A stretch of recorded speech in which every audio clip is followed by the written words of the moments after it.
آج تک میں نے ہزاروں واقعات سنے ہیں۔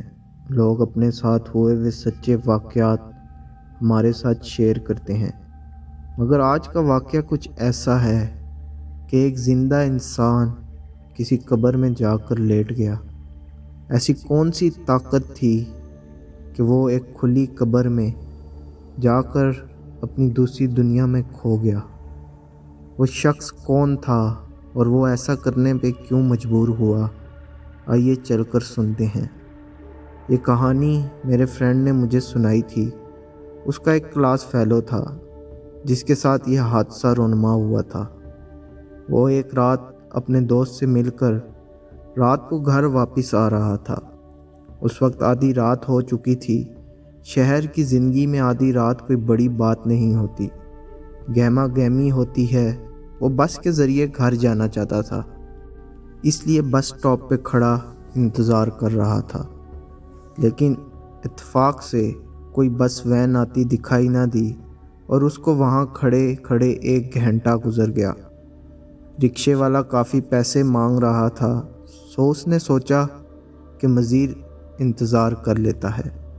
یوں ہی کافی دیر گزر گئی تو اسے ایک گاڑی آتی نظر آئی جو کہ اس کے پاس آ کے رک گئی۔ اس میں ایک جوان سال خوبصورت لڑکی سوار تھی۔ اس نے پوچھا، کہاں جانا ہے آپ کو؟ وہ حیران ہوا کہ ایک لڑکی اس کو لفٹ دے رہی ہے۔ وہ شکریہ ادا کر کے اس کے ساتھ بیٹھا تو وہ کہنے لگی، میں جانتی ہوں آپ کا گھر قبرستان کے پاس ہے۔ یہ سنتے ہی اس کی تو جیسے سانس رک گئی۔ وہ لڑکی اسے کیسے جانتی ہے؟ پہلی بار اس کو عجیب سا لگا، مگر اب وہ اس کے ساتھ گاڑی میں سوار تھا۔ لڑکی سے بھینی بھینی سی مہک آ رہی تھی۔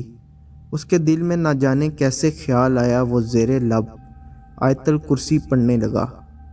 یکا یک وہ مسکرائی، آپ آیت الکرسی کیوں پڑھ رہے ہیں؟ آپ کو کس بات کا خوف ہے؟ یہ سنتے ہی اس کا دل بری طرح دھڑکا، کیونکہ اس لڑکی کو کیسے معلوم ہوا کہ وہ دل میں آیت الکرسی پڑھ رہا ہے۔ اس کا خوف اور بھی بڑھ گیا۔ اس دوران وہ بولی، تمہارا نام منصور ہے نا؟ اس سے بڑا اور کیا جھٹکا ہو سکتا ہے؟ مگر جانے کیوں اس نے سر اقرار میں ہلا دیا، ہاں میرا نام منصور ہی ہے۔ اس کے ساتھ ہی گاڑی رک گئی۔ بولی، لو تمہارا گھر آ گیا۔ اس نے دروازہ کھولتے ہوئے جیسے ہی دیکھا تو وہ قبرستان کے پاس کھڑا تھا، جبکہ اس کا گھر یہاں سے کافی دور تھا۔ منصور، آؤ میں تمہیں گھر تک چھوڑ آؤں۔ وہ بت بنا رہا۔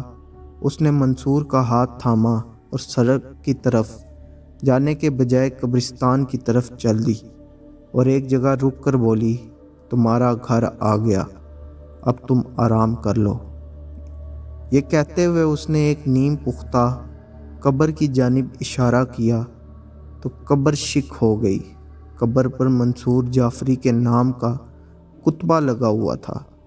لڑکی اس کے قریب آئی، اس کا ہاتھ پکڑ کے کہنے لگی، میں بہت جلد تم تک پہنچ جاؤں گی، میں تمہارے بغیر بہت اداس ہوں۔ یکا یک منصور کے دل پر اس لڑکی کی محبت کا اثر ہوا۔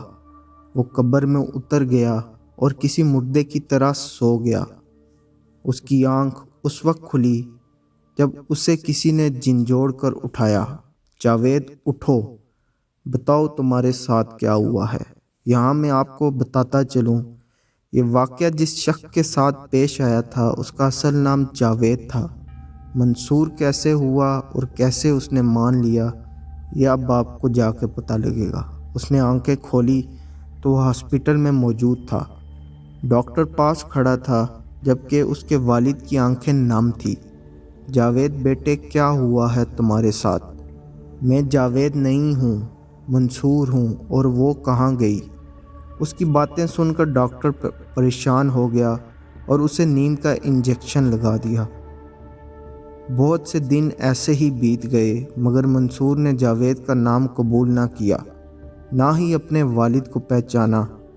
پھر ایک دن اس کے والد اس کو ایک پیر کامل کے پاس لے کر گئے اور اس کا روحانی علاج کیا گیا۔ پیر صاحب نے بتایا کہ جاوید کے ساتھ حقیقت میں رات کے وقت ایسا واقعہ پیش آیا ہے۔ اس کی تصدیق اس طرح ہوئی کہ وہ اسے قبرستان میں منصور جعفری کی قبر پر لے گئے جو 20 سال پہلے قتل ہوا تھا۔ اس نے محبت کی شادی کی تھی، لیکن جس لڑکی سے اس کی شادی ہوئی اس کے بھائیوں نے منصور کو قتل کر دیا۔ پھر بہن کو دوسرے شہر لے گئے تھے جس نے بعد میں خودکشی کر لی تھی۔ جب منصور کی تصویر دیکھی گئی تو ان سب کو حیرانیت کا جھٹکا لگا، کیونکہ جاوید اور منصور کے نقش و نگار میں بہت زیادہ فرق نہیں تھا۔ میں آج تک حیران ہوں کہ آج کی دنیا میں بھی ایسے محیر الاقوال واقعات رونما ہو سکتے ہیں۔